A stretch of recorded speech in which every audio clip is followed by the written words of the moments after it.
Ennesimo furto ai danni dell'antica pasticceria Rosa Salva di via Cappuccina a Mestre. I ladri sono entrati nella notte tra domenica e lunedì, riuscendo a portare via una cassaforte situata negli uffici al primo piano dello storico negozio.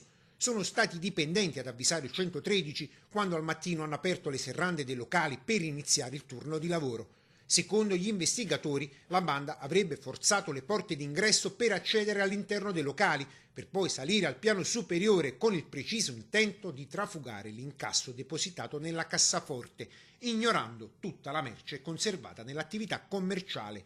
Ancora da quantificare il bottino rubato, ma la somma si aggirerebbe intorno alle migliaia di euro. Non è la prima volta che Rosa Salva finisce nel mirino dei ladri.